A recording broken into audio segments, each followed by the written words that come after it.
Hi, this is David Gornoski, host of A Neighbor's Choice and Things Hidden podcast, as well as some of our other programs like Science and You with our Chief Science Advisor, Dr. Yu, and our Seed Oil Survival series that we continue to have great fun unpacking the truth of nutrition.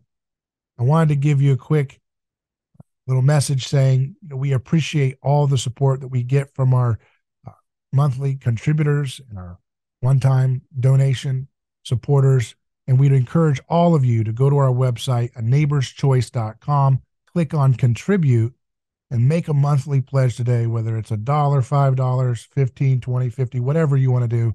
Doesn't matter. Just be a part of building this new media project that we've developed to empower and inform, to inspire, to kickstart a scientific renaissance, an anthropological breakthrough and reformation in the church. All these things are possible with your support right now. So make that commitment today and help us keep doing the productions that we have. Thank you.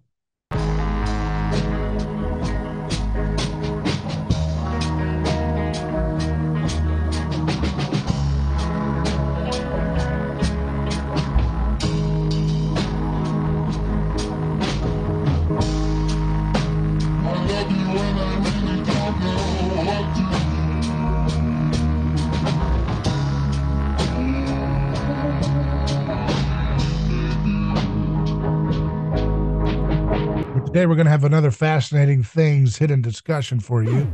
I'm your host, David Gornoski.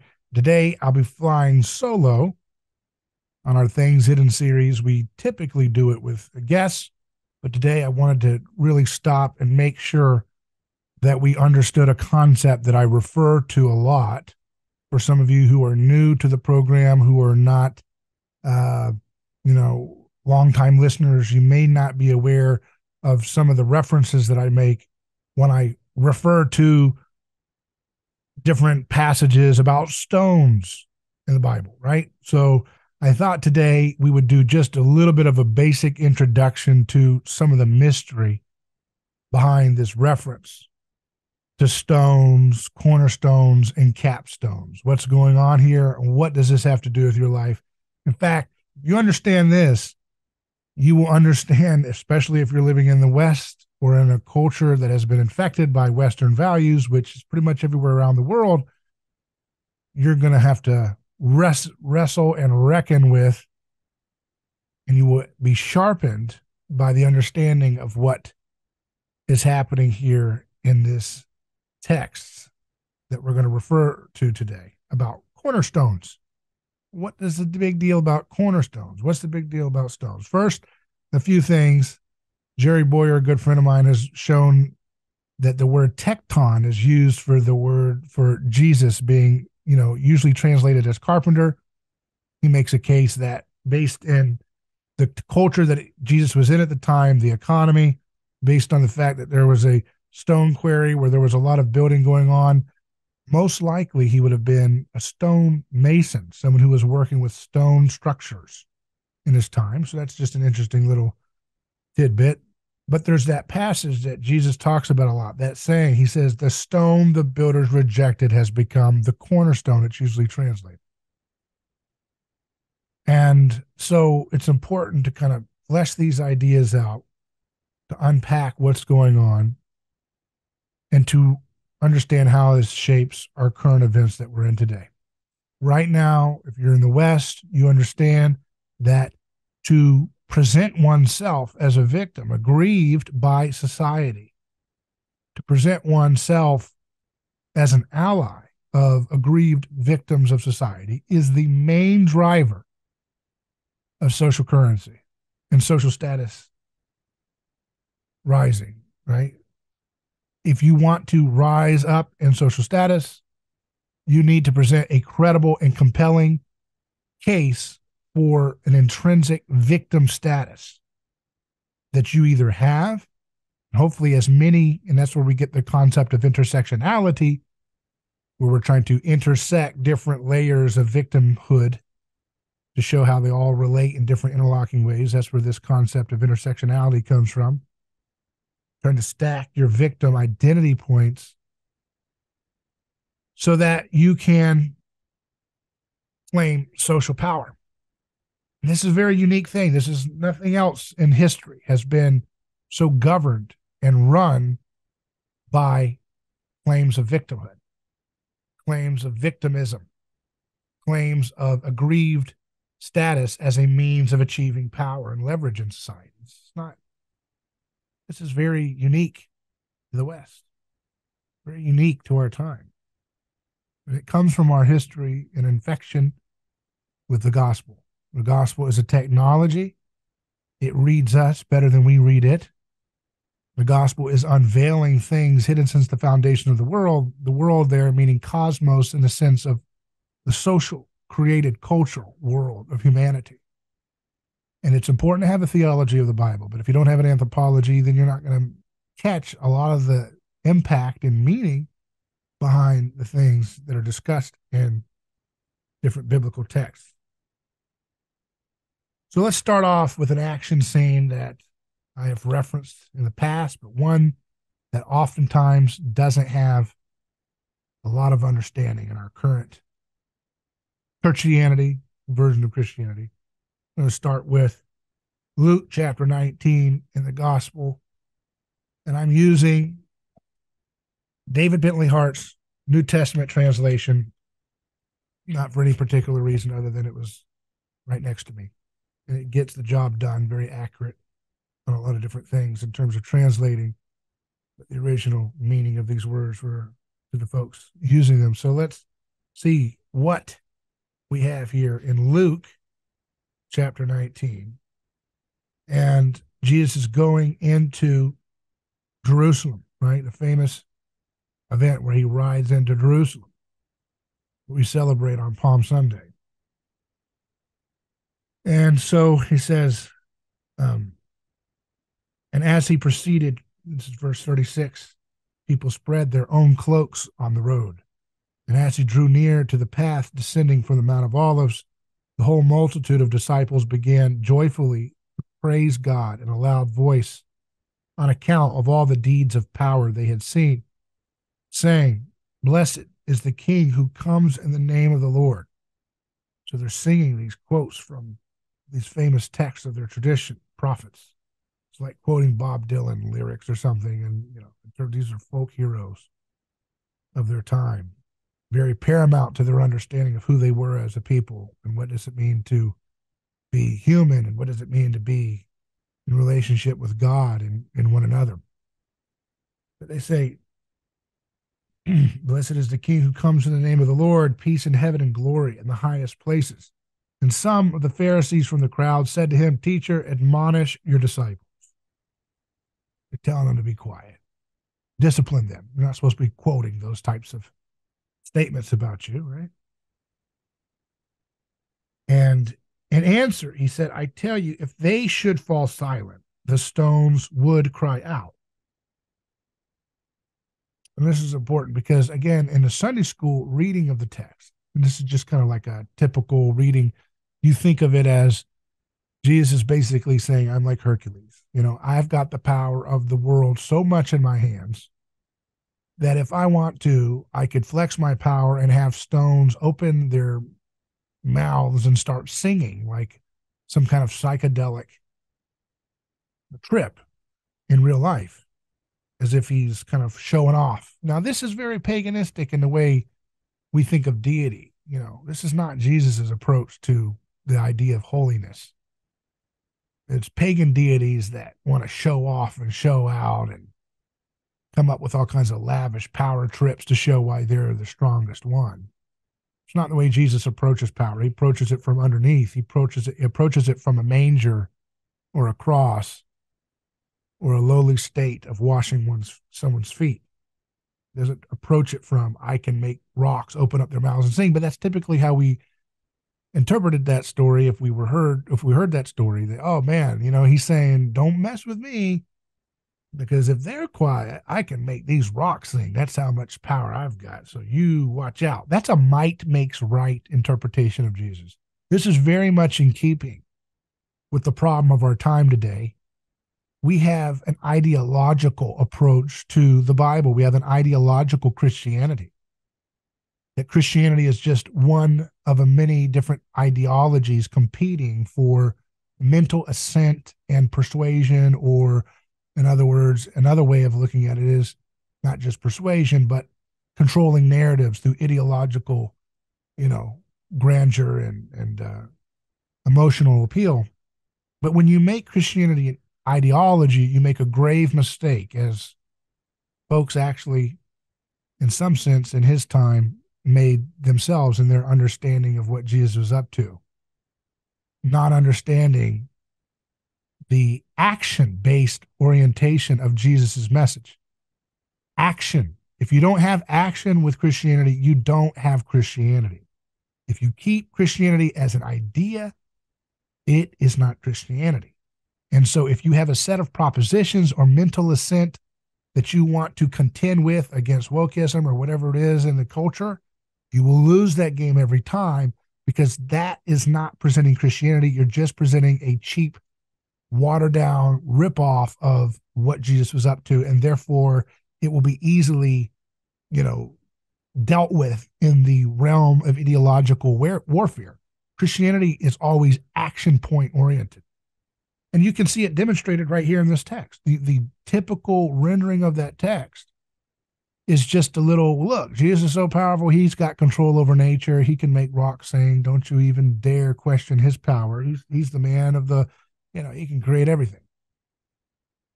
That's a very ideological approach to that text. It doesn't even want to understand the actual, atoms, the actual cultural history, what's going on with this reference point. He's referencing a passage in the prophet Habakkuk, the story, the book of Habakkuk, chapter 2. And I want to reference that. And we're going to go back to Luke in just a moment, but I want to set up understanding of why he's talking about the stones crying out. This is not just rocks on the ground singing zippity-doo-dah. Okay? So once you understand this, it opens up a whole different dimension about what Jesus is getting at here, which is littered all throughout the text, these references. Habakkuk chapter 2, you have the voice of God speaking. And so I'm not going to read the whole, diatribe here, this litany of problems, but here is something that I think gets at the point, because this is where Jesus is referencing. It says, woe to him who piles up stolen goods and makes himself wealthy by extortion, using force to gain wealth, using theft to steal resources from people, stealing resources from the poor, the middle class, the rich, whoever, using stolen goods to gain wealth. Have we seen that in our time with oligarchs, international corporations that wouldn't even have any market share if it wasn't for the fact that they rigged the market with regulations, rigged regulations, corporate subsidies, corporate welfare, rigged trade deals, currency, rigging, money created out of thin air going to those who are closer to the source of government credit creation through the Federal Reserve System. We know this is going on in our time. So this speaks to us in our time too, but it speaks to the crooked king that Habakkuk is challenging on behalf of the voice of the true social ordering principle of reality that God represents here. It says, how long must this go on? Will not your creditors suddenly rise? Will they not wake up and make you tremble? What's it talking about? Creditors suddenly rise. Think about the folks. If you are stealing and gaining wealth by extortion, by stolen goods, you've been slaughtered, you've been killed, you've been victimized, you've been plundered. And therefore you're a creditor. And he's saying, will they rise up? Will they not wake up? There is a reference to death, and make you tremble? Tremble.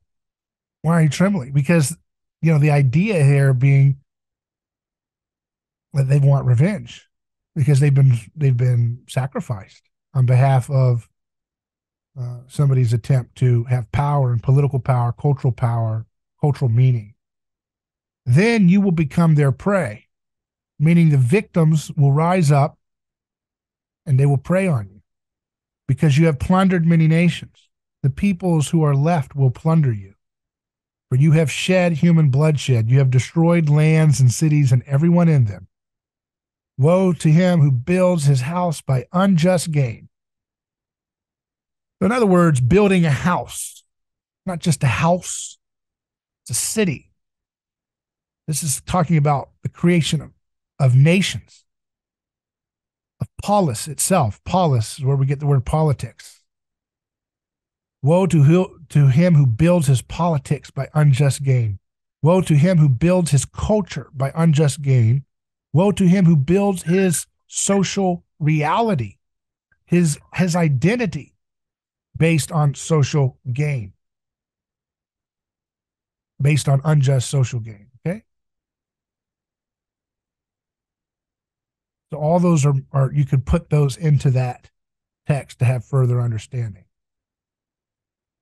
Setting his nest on high to escape the clutches of ruin. You have plotted the ruin of many peoples, shaming your own house and forfeiting your life. The stones of the wall will cry out. Here we go. That's the reference that Jesus is making here. He says the stones will cry out in the text we read from Luke, but he's referencing and he's echoing the same moral posture, the same critique that Habakkuk was making in his day. And see, he's tying in Habakkuk in conjunction with those other prophets that those folks were singing and quoting, praising him, right? He was using these other prophets.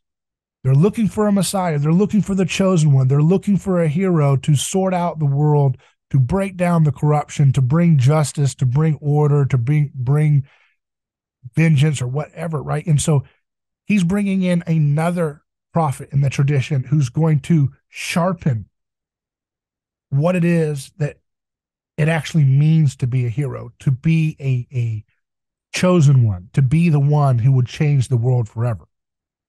Will it look like another William Wallace type figure, another man of the people who will rise up using violence and force to subdue the enemies, just another change of power with just a little bit more better ideological ideas in tow, right? No. That would be staying locked in the endless cycle of sacrifice that has built the world. Every house in the world, every nation, every society, every culture, every civilization has been built by unjust gain to various degrees. They've all been built with piles of stolen goods, with wealth by extortion, by might makes right, by plunder, by the shedding of human blood. And the stones of the wall will cry out, the text says in Habakkuk, and the beams of the woodwork will echo it, saying, woe to him who builds a city with bloodshed and establishes a town by injustice. There it is again. So what is it about stones of the walls will cry out? What is this talking about? Talking about immurement.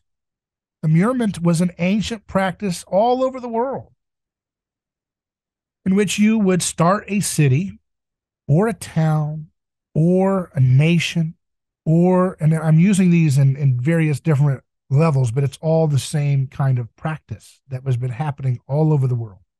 Building a new bridge over a raging river in Japan, building a new temple in Egypt, building a new public, majestic, display of power and grandeur and empire. These things would be done by laying down human sacrifices, many times alive, into the building structure. Oftentimes starting with the first stone being laid upon a live victim. And that cornerstone would be the structure supporting stone for two different, walls coming together. And that would be kind of like the weight, the structuring anchor of the building of this new temple or nation or wall around Jericho. Remember that? The wall of Jericho, if it to be if Jericho's to be rebuilt, it'll be rebuilt with the cost of your firstborn son. That's a reference to ritual human sacrifice in that text in the Bible. But you see those practices all over the world. That was the ribbon cutting ceremony of politics. That's the social contract in its true essence, laying down a human victim to bless, right? To bless, to offer to the gods or the spirits of that era, of that area, a token of sacrifice. Now, if we understand this from an anthropological standpoint, we understand that it's not gods that demand sacrifice, it's human beings.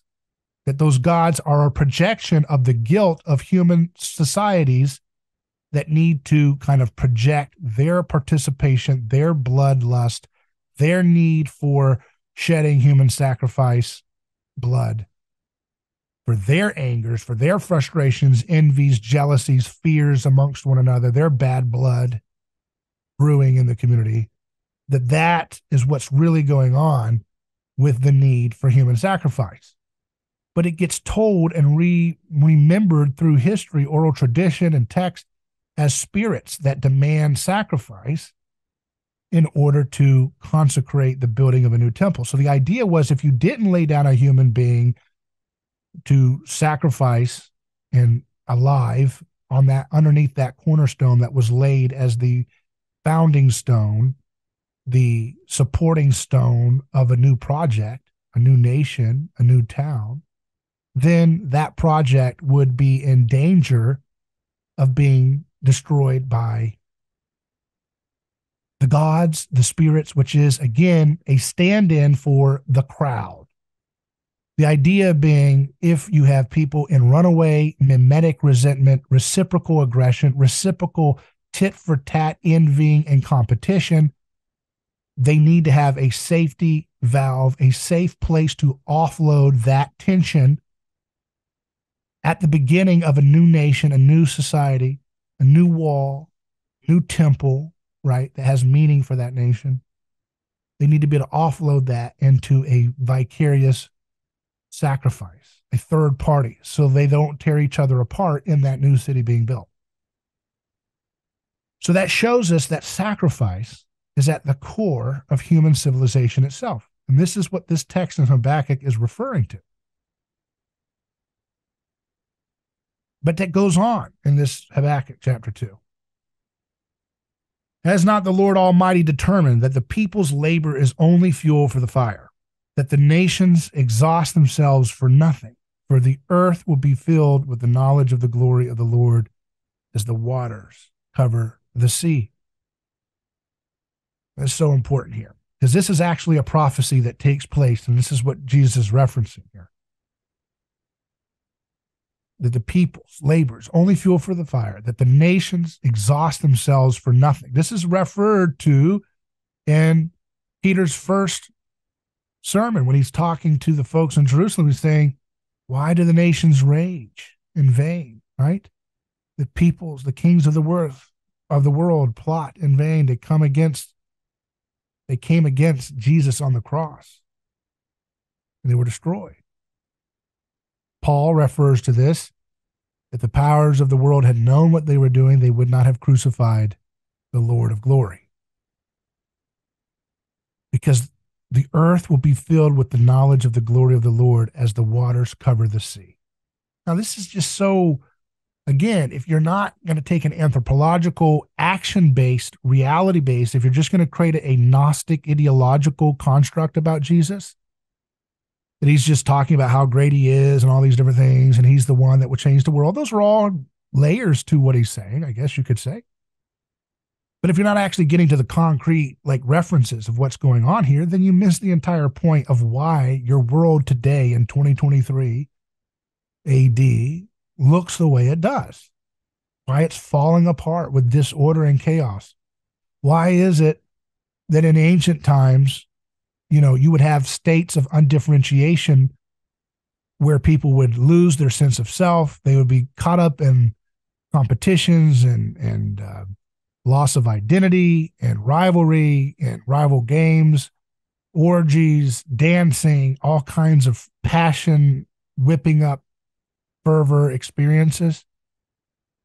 They would do all of that, and then they would culminate it with a human sacrifice. But they did it in a certain marked out time, in a state of kairos, sacred time, where those festivals, those carnivals of chaos would be done in a safe, orderly manner, and then sacrifice would be done to remind people this is what happens when you guys get out of line with your desires, your competitions, your rivalries, your envies, your lusts, your loss of self, your loss of property, your loss of identity with masks, your loss of social status with, people dancing with people they would never be allowed to dance with in normal times in ancient societies, but they were allowed to in those carnivals and those festivals.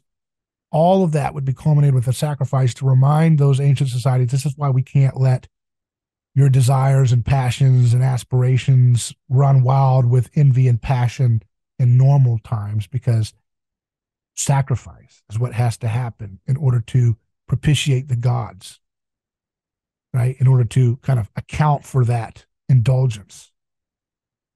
And that goes back again to these immurement sacrifices that are being referenced in this text. Habakkuk is challenging the corrupt king of his time by saying that you build your cities with the same immurement ritual sacrifices of all the other rotten kings of the world, the nations that exhaust themselves for nothing. And your time is coming when all of that's going to be revealed, and the knowledge of the glory of the God will fill the earth as the water covers the sea.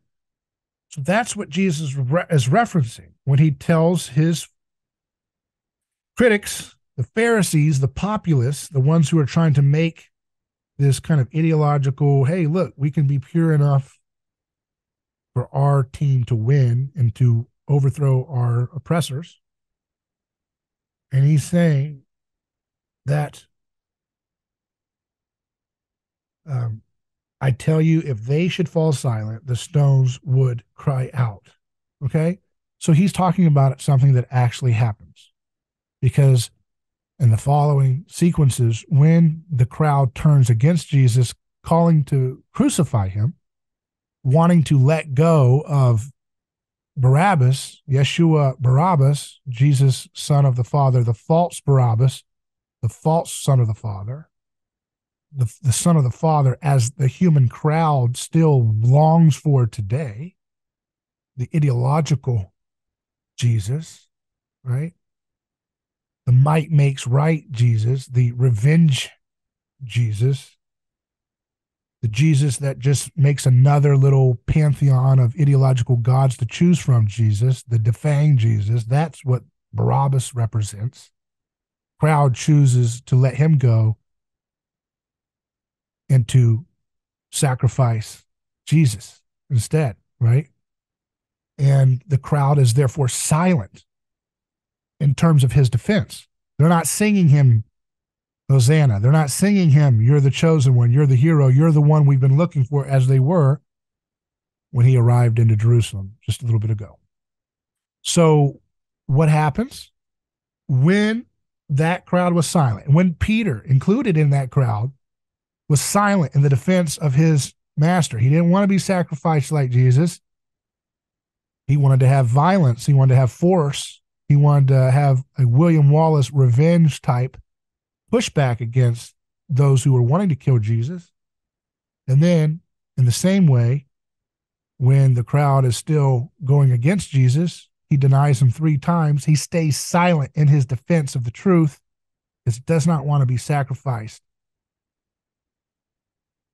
as those who build cities on bloodshed do. They sacrifice those who are fodder for new orders, new power, new kinship, new friendship, new ideologies, new nations.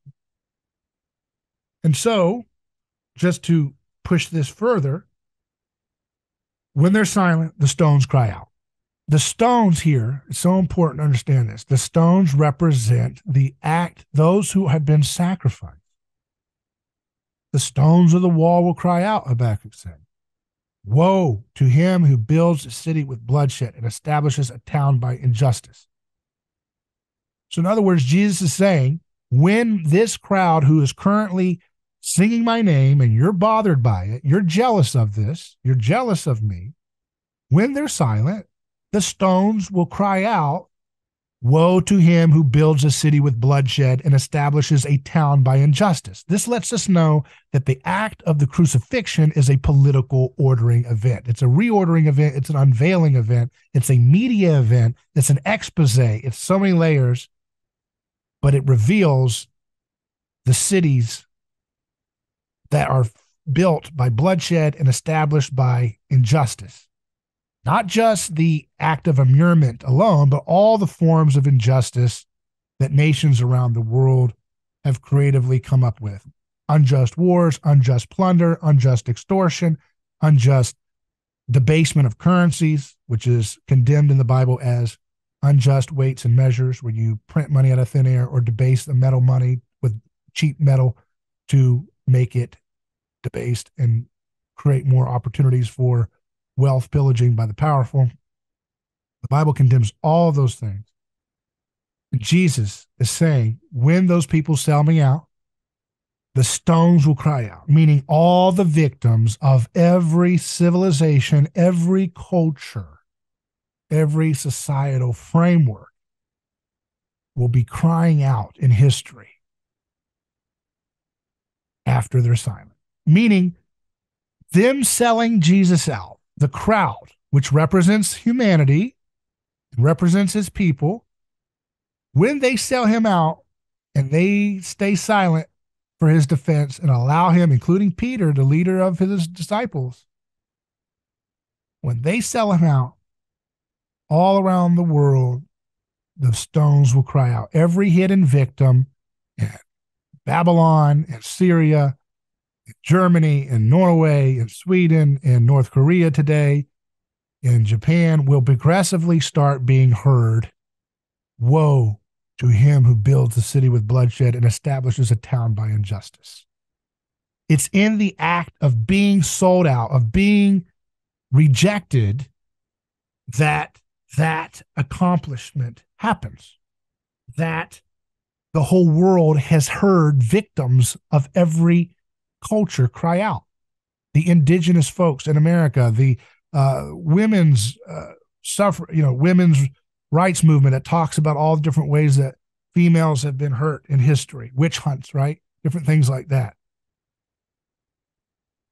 Minority groups, right? Every kind of imaginable victim concept is increasingly becoming haunted in societies through history, especially societies who are immersed in a culture haunted by these texts. Even if they try to truncate Jesus as an ideological, flat, defanged ideological deity, a disembodied deity, like so many people unwittingly do with their framing of Jesus, it doesn't matter, because the power of this story is contagious, and it's sure in its effect to break down the foundation stones of your city, of your society, of your culture, if it continues to be built with bloodshed, with extortion, with stolen goods piled up, as Habakkuk talks about. And it says, the earth will be filled with the knowledge of the glory of the Lord as the waters cover the sea. Meaning, ever since that crowd expelled and rejected Jesus, when they were singing his name one day and then they reject him the next, it's that very act that sets in motion the idea that the entire earth will be filled with the truth of what is glorifying and what is beautiful about God. It will be filled with it as much as the sea is filled with water, meaning completely saturated. And that's exactly what happens. If it wasn't for this event, the truth of the victim, the truth of the scapegoat would not have been permeating around the world. It never would have happened if it wasn't for this expulsion of an innocent victim who was in fact God himself, that would reveal the false matrix of human religions and their needs for ritual human sacrifices, starting with immurement, the practice of laying down a victim into the cornerstone laying ceremony to bless the city, to bless the nation, or to bless the temple or river. So, laying that down, you can see this is what's going on in the text when you continue to read in Luke. And as he came near, the very next passage at 41 in Luke, right? They should fall silent, the stones would cry out. Well, that's what happens. He's sold out, and the stones, the hidden victims of immurement, and therefore all other types of primordial sacrifices in similar pattern of trying to create order, catharsis, gods, ideas, ideological constructs. Remember, when I say ideological constructs, that's just the modern form of what we would call a god in the more ancient times, like socialism, this big other that's constructed by human sacrifice as a kind of shared, transcendent unity of a society built on the bloodshed of a common victim. So he's saying they're all going to start crying out in this act of being sold out. And then the next passage, he says, and as he came near and saw the city, he wept over it and said, if you had known on this day, even you, the things that lead to peace, but now they have been hidden from your eyes, because the days will come upon you when your enemies will erect a rampart against you. He's talking about Rome, against you, and will encircle you, and will press in upon you on every side, and will dash you to the ground, and your children within you, and will leave not a stone upon a stone in you, because you did not recognize the time of your visitation. So let's try to see what this is talking about here. Again, if we don't have an anthropological foundation for our interpretation of the text, we will miss so much of the rich reality that is affecting your life right now, affecting your children's education, affecting culture, movie making, poetry, cultural values and norms, empires crumbling, right? Everything that makes up human stuff is being unpacked here. So he's talking about what happens. They had not known the things that led to peace, which is nonviolence, which is rejection of the false god, of the imposition of force and might makes right, and vengeance. If you had known on this day, even you, the things that lead to peace, even you, because they had been given the law, they've been given the prophets, they've been given this very tradition of the cornerstone. The stone the builders rejected has become the cornerstone. We're going to get into more of this. That's from the Jewish tradition, right? This is an idiom from their tradition, littered through all the different prophetic texts as well. Daniel talks about it. All these different prophets talk about it. It's even you, if you had known the things that lead to peace, but now they have been hidden from your eyes. So if we're just taking a flat ideological disembodied Jesus interpretation there, what does that have to do with anything? Okay? You know, if you take this as Jesus just going there to offer up a sacrifice to be pleasing to God because his need to see bloodshed shed to love us, what does that have to do with this next very verse? Right? First of all, you're not going to get the stones will cry out reality with immurement and tied to how that connects to the founding of every city, starting with Cain killing Abel, and on his bloodshed he founds the first city, just like Romulus killing Remus and founds Rome and all these other stories, mythologies. You won't get that dimension, this de-mythologizing event that's taking place that's going to infect human societies like a yeast working itself through a loaf. You'll miss all that if you take a disembodied Jesus whose might makes right oriented and ideological. And then when you get to this passage, and he came near the city, saw the city, wept over it. If you had known on this day, even you, the things that lead to peace. What are the things that lead to peace? What do you learn about the things that lead to peace if you take a flat, disembodied approach, a Gnostic approach to understand this text? What? How does Jesus going on this mission as a suffering servant to trick his enemies that, try to kill an innocent man, and then therefore God will love us, and we have to believe that, And that's it. And that's the story. What does that have to do with the fact that we see victims haunting society progressively through history? Like almost like watching, transition fossils of society evolve into where we're at today from this founding event of Jesus' passion, death, burial, resurrection, that he refers to as the stone the builders rejected has become the cornerstone, right? So the ways of peace is rejecting the desire to reciprocate your oppressors with vengeance-based sacrifice. What you see today with victimism in the West, oh, we get to tax or hurt or steal, we get to push our way, we get to impose, we get to censor, we get to steal, we get to go to war because the other person was oppressive first. This is the same mentality he's rebuking here. They don't know the ways of peace. They're still trying to do that tit for tat reciprocal aggression, that mirroring of their oppressor with vengeance-based force. And he says, so you don't know the ways that lead to peace. They've been hidden from your eyes. They're hidden because of their mimetic blindness. People are truly blind. They don't know what they're doing because they are caught up in a false framework of God that's a disembodied Gnostic type experience that they're sharing with the transcendent experience they get when they're part of the in crowd, when they go along with their neighbor. They truly believe in the rightness of what they're doing because their neighbor is doing it and they're copying the desires and the beliefs of their neighbor. And that shared sense of that kind of oneness that they feel in shared unity of purpose and cause with their neighbor. Luke talks about Herod and Pilate being reconciled, become friends in the process of killing Jesus.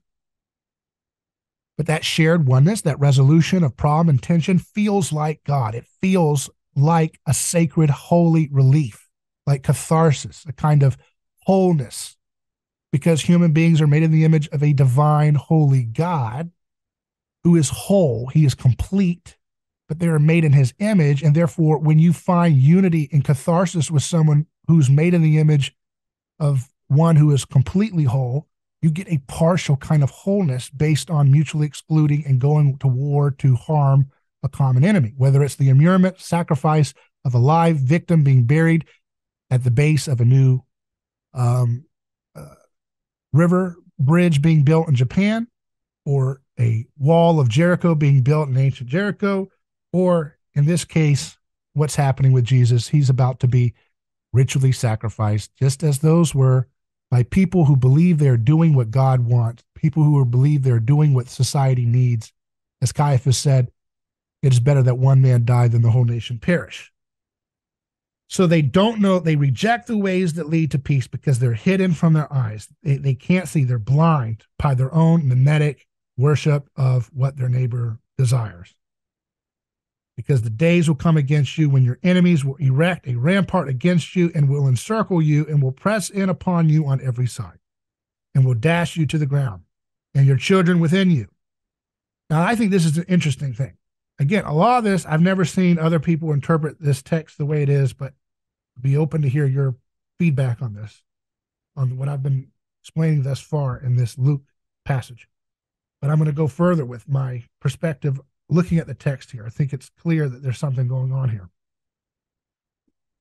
They will dash you to the ground. So he's referring to Rome seizing, invading, taking on Jerusalem. He's talking about Jerusalem as a collective body, right? He sees the city and he says, they would dash you to the ground and your children within you and will leave not a stone upon a stone in you. I think that's a reference to the child sacrifices of Israel's past. And your children within you, because it's right before, and will leave not a stone upon a stone in you. Right? That they're going to destroy the temple, they're going to destroy the whole city. And the idea being not a stone will be left on another stone, meaning everybody's stone, there will be not one stone hidden. Meaning when you take a cornerstone, if you pull a cornerstone up, or you take down immurement stones, you will see dead victims in it, just like every human civilization had ever had. That's what Peter's referring to. Again, I'm jumping ahead, but that's what Peter's referencing when he says all the kings of the earth were arrayed against Jesus on the cross, and he defeated him. And that's why they're raging in vain, because their power of sacrifice has been defanged by being exposed to it. Their false God, their false social ordering ability has been destroyed. And when they try to continue to keep doing sacrifice, it will work less and less. It will create less and less order and binding and unity, and it will create less and less stability, therefore opening up the path of a nonviolent approach to creating society and love for neighbors that Jesus is starting with his New World Order project starting here in this event. So the children within you, I see this as Jerusalem, the city as a collective having walls with immurement, whether they literally did, but we know they practiced child sacrifice many times in their past, as Habakkuk is alluding to as well. But it's a reference point to the idea of the children within you, within your walls, the hidden victims, just like Jericho had. Not a stone upon a stone will be left, right? Because you did not recognize the time of your visitation. You did not recognize what time it was, that it's time to reveal the truth about this false sense of religion, which is the synonym of the false sense of culture, the false sense of society built on believing one is justified in ritually sacrificing, killing, and pillaging and excluding others for common unity and good with another.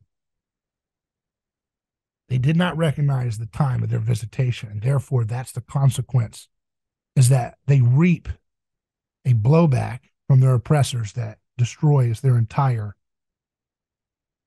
structure, their entire sense of reality, purpose, justice. And then the very next thing, and entering the temple, he began expelling those who were selling there, saying to them, "It has been written, and my house shall be a house of prayer, but you have made it a robber's den." I've heard that term robbers is better translated as revolutionaries, as revolter, people who want to do a revolt. And it says, and he was teaching each day in the temple, and the chief priests and the scribes, as well as the preeminent men of the people, all the people who define what is in crowd mimetic conformity, sought to destroy him, and they found nothing they could do, for all the people hung upon him listening. Again, politics and power and coolness is deconstructed in that very last sentence. The preeminent people, the chief priests, the scribes, they are impotent in the face of the power of the people. Okay? Because the people actually are the ones, the mob is what really is the God that every politician, bureaucrat, and oligarch truly fears. You have to continually lull the mob into submission and conformity with your false sense of ideology or your false God, your false social ordering cohesion mechanism. The word religion at the root means to bind together. So what is your false religio? What is your false binding agent that creates transcendence in the people? That is your job as a chief priest, as a scribe, as a preeminent person, politician, an ideologue, a media influencer. Your job is to create some kind of narrative that is compelling, to create that kind of false sense of cohesion on the exclusion of some common enemy that must be sacrificed to keep the thing going. So that's right there, what you see there. Now, you can continue to go on and find this concept of the stone further unpacked in the text. I want to look here at this idea of Luke, and this is in Luke 20. So the very next chapter, he's telling the story of the vineyard, right? But I'm going to go down here to this part right. And those listening said, "Let this not happen." But looking directly at them, he said, "What then does this scripture mean? The stone that those building rejected, this has become the capstone of the corner. Everyone who falls on that stone will be shattered, but on whomever it falls, him it will utterly crush." I think this is interesting again. Here we have capstone of the corner. Now, this is different than a cornerstone. And we're going to go skip ahead to, I'm going to go jump over to Peter to show you that there's a little bit of a difference, I believe, between cornerstone and capstone in the text. So, going to The first letter of Peter, chapter 2. I'm going to read this piece here. Therefore, having put away all malice and all guile and imposture and envies and all slanders, crave the unadulterated milk of reason like newborn babies, so that you may thereby grow into salvation, if you have indeed tasted that the Lord is wholesome. Approaching him, a living stone, there we go again, rejected by human beings. Remember, they were silent. When they are silent, the stones will cry out. Jesus said, quoting Habakkuk chapter 2, who's condemning a corrupt king who uses sacrificial, violent imposition to create social ordering in relationship to God. It's right there, folks, for you in the text. It's just pretty, pops right out at you once you start to see it. Approaching him, a living stone. So I want to make it clear here, a living stone is in contrast to a dead stone, right? What is a dead stone? A dead stone is a social order based on killing human beings, or expelling, or destroying them, or plundering them. Those are all death. Steal, to plunder, to extort, to kill, and to expel are all under the framework of death, of needing to use bloodshed to find meaning, order, love, and your sense of God or ideology in the modern sense. So when you see this, a living stone, Peter's talking about, this is in contrast to a dead stone. Because dead stones are the instrument in which men reject people to found their unifying social order. You see that? You see the difference here? When we talk about a living stone, we're talking about a piece, your life is to be one in which you do not continue the path of acting like a stone of death, sacrificing one for the many, avenging your insults with mimetic resentments, or in a societal sense, casting blame and shame onto your opponent and using force to steal their money, to silence them, to censor them, to create some kind of political capital or progress or new order or new chapter in whatever project you think your ideology has in mind. So let's continue. A living stone, rejected by human beings, yet chosen as precious by God. Meaning human beings reject victims. They reject victims who are different. They reject victims who stand out. They reject victims who are an affront to their sense of unity and mimetic desire. But God finds those who rejected precious. That's why God stayed with God stayed with Abel. And he also gave redemption for Cain. See, he didn't do what the folks that Jesus is lamenting here are doing. They want to have revenge against Rome because they're being oppressed, they're being assaulted, they're being plundered, and they want to get back at them with violence. And Jesus says, you don't know the ways that lead to peace.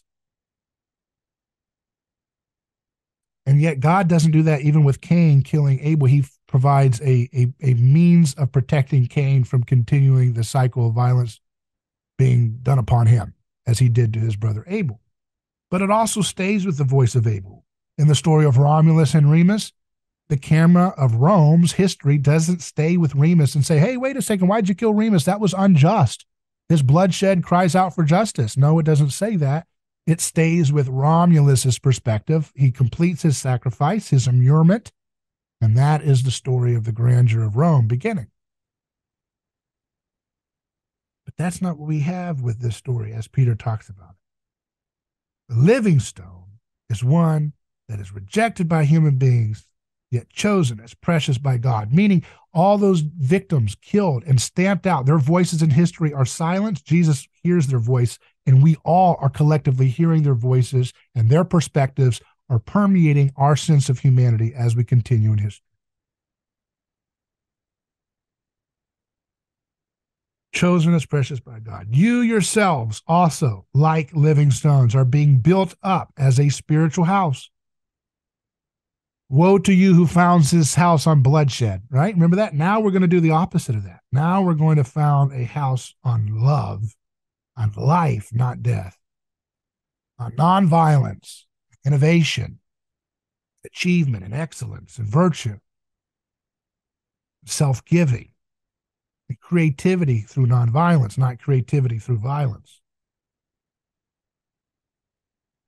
Remember, a cornerstone sacrifice, you're laying down a stone that would be the beginning of a city or a wall, and it's going to be the load bearer. It's going to bear the weight. It's going to be the structural principle of your community, of your values. But instead of it being one that hides victims and blames gods and says, God's told me to do it. No, they didn't tell you to do it. God desires mercy, not sacrifice. You just lie about God every day in our hearts. That's what we do. Always justifying another reason to continue the cycle of vengeance or force back at someone else. You'll be built up as a spiritual house for a holy priesthood to offer spiritual sacrifices acceptable to God. Notice it's spiritual sacrifice rather than human sacrifice. Spiritual sacrifice, sacrifices of your ego, sacrifices of your pride, your envy, your social status, your comfort, right? All of those are in mind here with spiritual sacrifices acceptable to God through Jesus the Anointed. Peter goes on, because this is contained in Scripture. See, I lay a stone in Zion, a chosen, precious cornerstone, okay? And the one who places faith on it, the one who trusts on it, most certainly will not be made ashamed. To you who have faith, therefore, it is precious. But to those who do not have faith, who do not have trust, a quote, a stone that the builders rejected, this has come to be the capstone of the corner, and a stone of stumbling and a rock of faltering. This is so interesting because so let's go back to this. See, I lay a stone in Zion. That's the cornerstone, a chosen, precious cornerstone, the text says, Peter says, and the one who places trust on it most certainly will not be made ashamed. Won't be ashamed by trusting in the way of Jesus, the cornerstone. To you who have faith, remember, he's a stonemason. He knows all about how to build societies. He knows all about how to build unity, build peacemaking, build new progress, new achievements, new inventions, new discoveries, new cures for diseases, new hospitals, all the things that Jesus' movement has unleashed. It starts with that faith, that trust in his way. To you who have trust, therefore, it is precious. The victims are precious. The least of these are precious. Blessed are the meek, for they shall inherit the earth. Blessed are the poor in spirit. But to those who do not have faith, who don't trust, he quotes, a stone that the builders rejected, this has come to be the capstone of the corner. Now, this is interesting. And, he says, a stone of stumbling and a rock of faltering. So, they stumble on the word, which they indeed, being unpersuaded, were set on doing. This is interesting to me, okay? They were set on doing what? Sacrifice. And why are they stumbling? Why are they faltering when they see the stone the builders rejected has come to be the capstone of the corner? Because this is where it's interesting, in my opinion. So you have cornerstone and capstone now. What is that? Is that the same thing? No. The cornerstone is the first stone that you lay the human victim sacrifice on, right? You put that, or underneath, you put the stone on and you bless, do a ceremony, boom, bada bang, we have sacrificed to the gods or the spirits. Let this be a wonderful new city, and a wonderful new town, a wonderful new temple for some god, whatever, right? Well, now we get to, and this is not just immurement, this is all types of sacrificial violence and imposition, including wars. I just want to keep reiterating, this is not just this one ancient practice. The reason why the immurement practice of cornerstone sacrifices is being brought to mind here is because it's one of the most primordial, oldest forms of sacrifice and false religion being constructed in human history. So it's like a stand-in for all the others that have come since. But the cornerstone, Jesus is not only the cornerstone, because he says earlier that he's a cornerstone, right? He says he's a cornerstone, but now he says he's the capstone. He's the capstone. So he says I lay a stone in Zion, a chosen precious cornerstone. So he's the first stone. Now what's the capstone? Capstone is the last stone that you put at the end of the city. This is what's interesting. Remember, at the end of history, the kingdom of heaven is coming. It's like a city, right? It's like a city. They use this metaphor. It begins in a garden, Genesis, ends in a city in Revelation. So we are building a city. Human society is. That's why we talk about these metaphors, have house, city, different things like that. And so the cornerstone is the first stone laid down for every city in humanity's anthropological development. And the capstone is the last stone.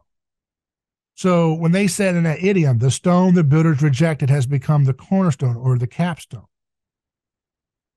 it's the idea was when they're building this temple of Jerusalem, the stone that was misshapen, that didn't really fit into the groove of the walls very well, would be rejected in the process of constructing the city or the wall. And at the end of the building project, what stone's left? That misshapen stone. So you put that on at the top. And that's your completion stone. So the cornerstone is the first, which is the laying of a human sacrifice. The capstone is the last. And the play on words here that's interesting here is that there's a kind of sacrifice in being misshapen. The builders of the city or the builders of the temple stand in for the builders of the human society, of the human project, of the human species, or in terms of our cultural sense of who we are and society, where it's going, right? And they see this stone that's misshapen. They see one who's different, who stands out as a misfit, as Jesus did in every other scapegoat and sacrifice. Can't fight back, not able to defend oneself. Maybe they have a deformity. Maybe they have a disability. Maybe they're too pretty, too rich, too old, too deformed, whatever, mentally unwell. Whatever it is that makes them stand out, easily targetable for scapegoating. That misshapen stone is rejected because it doesn't fit in the groove of the same stones that are being used for the groove of the walls of the temple. But in it being rejected, it gets to be glorified as, well, hey, we're almost done here. What stones do we have left? Oh, that misshapen stone. We'll put that at the top. So the top position is like the best spot because that's what people will see, it's at the top of the project. The last piece. It's over. We did it. We completed the project. So history is like this building of this grand city. And it starts with the first human sacrifice and creating political order and social order and ideology and all the things that we come from that, gods, all the false gods. And then the capstone is the final stone. And it too was a kind of scapegoat because it was rejected as a part of the project, just as Jesus was rejected. But in the rejecting of that stone, because it's different, it sows the destruction because Jesus, as the scapegoat, is misshapen. And when you put that misshapen stone at the centerpiece, you see that it is a scapegoat, that it's different. And it reveals that there's a scapegoat and the victim underneath the cornerstone. So the capstone connects to the cornerstone, the first and the last. I am the Alpha and the Omega. I am the first sacrifice and I am the last sacrifice. When you sacrifice the Omega sacrifice, Jesus, his final sacrifice, when he says, it is finished, he has completed the beginnings of the new house of humanity that will disrupt all political, social, and ideological orders in history as we see happening in the headlines today, because they can't create unity and catharsis. They can't create myths and narratives in the news that we all can believe and justify violence against another. They just can't do it. Humpty Dumpty can't be put back together again. And so the capstone reveals the stump. That's why it says a stone of stumbling. It says To you who have faith, therefore, it is precious. It's beautiful. Those who trust in nonviolence, those who trust in the way of self-giving, giving up a right to oneself and making one's life a living sacrifice, spiritual sacrifice, not physical sacrifices of others. To you who do that, it's beautiful. But to those who don't trust in that way, a stone that the builders rejected, this has come to be the capstone of the corner, the final piece. So the capstone, remember, if the cornerstone is the bottom stone that you can't see the victim underneath it, it's like the hidden, it's the dirty secret in our closet of humanity. Then the capstone is put at the end.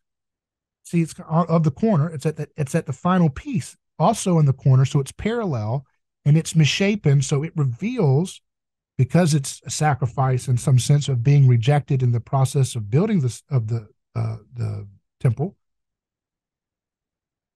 When it's put at the end, it shames and reveals the foundation cornerstone underneath and the hidden victims of all of human history. And that's why it says a stone of stumbling and a rock of faltering. When you see the innocence of Jesus revealed. And see, here's another thing. Why is Jesus the capstone and all the other ones weren't? Because Jesus is God, right? So when you reject him, when you reject an innocent man who's perfect, and the Gospels record that rejection, now it's going to reorient cameras of history and the storytelling of history to start being more aware of the hidden victims under the cornerstone. The first stone laid, the Alpha stone, because the Omega stone was rejected because it was misshapen and it was left at the very end. And therefore, because it was truly God, because it was truly different in some sense, because he was truly innocent, it's a stumbling block. It causes faltering for those who see the truth. Do you see what is so beautiful here? This is so amazing because it shows that you couldn't just have a cornerstone. Jesus identifies with every victim in history, every innocent scapegoat, every innocent sacrifice that has been used to found cities on bloodshed and political orders and gods, neighborhoods, whatever. But it's the fact that he's the capstone that is what unveils the whole process, because he's seen. So important. He's a misshapen stone. The capstone is misshapen. It's different from others. Not uniform and stand out. It stands out. And that's why they don't put it in the walls when they're building the city, but they put it at the end. And in unveiling the misshapen, the misshapen nature of that misfit stone, unveils the cornerstone victims. And that's why there's that play there with cornerstone and capstone. That's why he's the first stone and the last stone. Is the Alpha and the Omega. And he creates a new temple where spiritual sacrifices replace physical sacrifice, including physical violence and imposition of revenge, coercion, and all the things that go along with that, with a new project for humanity. And that's what's going on. And that text, that I think that's just a little preview. I mean, it get us started there on the stone metaphor. There's a lot more in the text that we could get into. But going back again, just to reiterate, back to Luke chapter 20,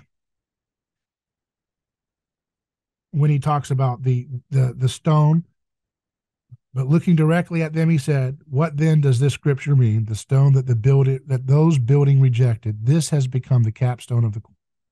Everyone who falls on that stone will be shattered."